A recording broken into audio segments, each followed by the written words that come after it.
Okay, well, we're here making a video featuring this brand new set of arms from Ingalls Engineering, and what's new about them is these special ends. This kit is going to be available for 04 to 08 Acura TSXs and 04 to 08 Acura TLs, also 03 to 07 Honda Accords. All those models will use this kit for rear camber adjustment. Probably more applications coming soon, but this is the very first because Heeltoe works pretty closely with Ingalls, and our customers were asking for something with a little bit higher performance potential than their old arm. Just really quickly, this is the old arm here, and you can see they have a rubber bushing at the ends.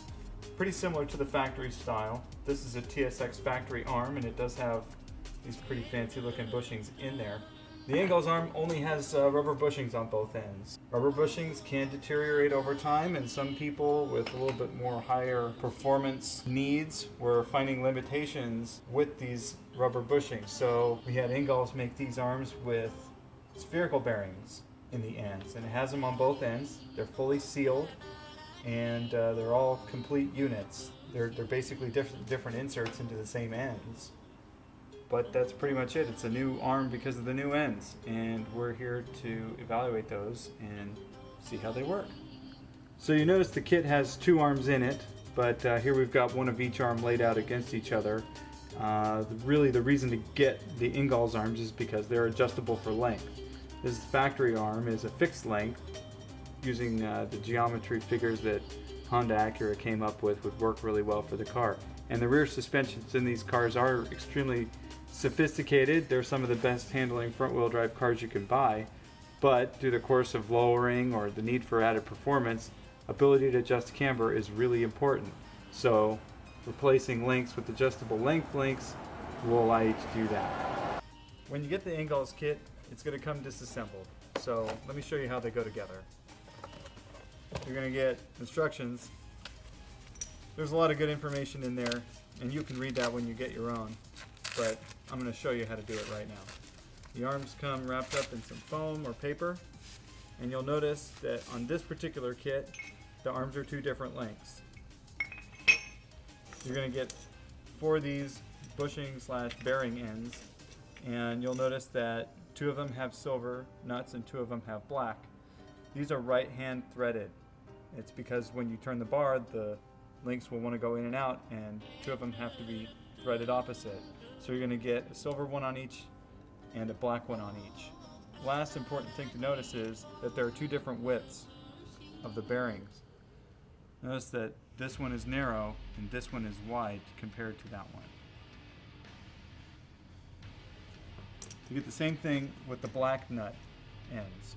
And so the way I always remember how to put which ones where is that short goes with fat and tall goes with skinny.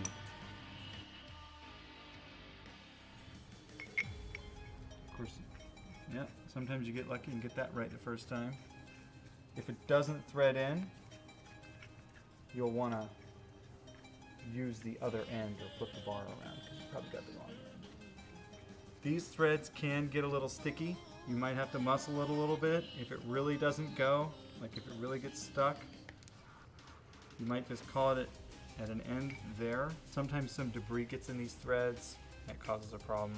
I know people in areas with more salt and weather will put anti-seize lube on here. That can definitely help prevent any rusting or anything.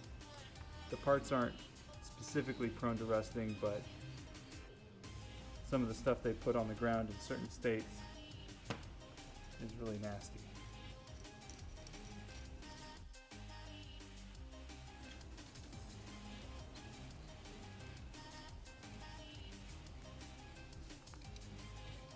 Don't let your buddies see you do this part.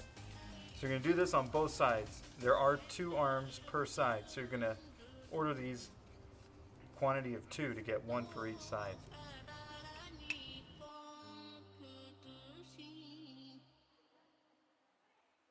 Now the arms are assembled.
This is the only special nut and bolt combination on the suspension. This is the toe adjustment cam bolt. These are galvanized, but they can rust. We do sell replacement hardware on heeltoeauto.com.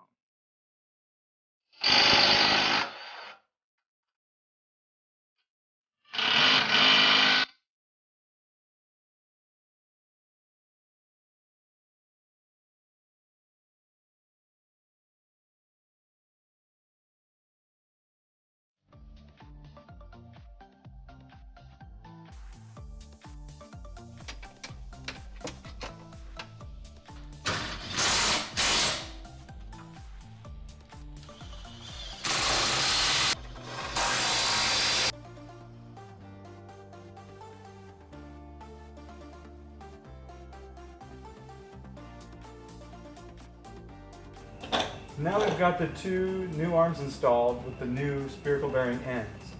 This is going to really be helpful for performance because under load, the chassis is getting tugged on by the wheels and traction from the ground, and that can deform the bushings. As the suspension moves up and down, these arms don't go straight. This assembly actually moves backwards a little bit, and these things can twist. The bearings allow for a little bit of extra movement beyond what the bushings do. Especially under load, that's really important. For a regular alignment kit, normal street driving, the bushing kits are perfectly fine. But if you have any sporting pretense, it's probably a good idea to get the kit with the bearings.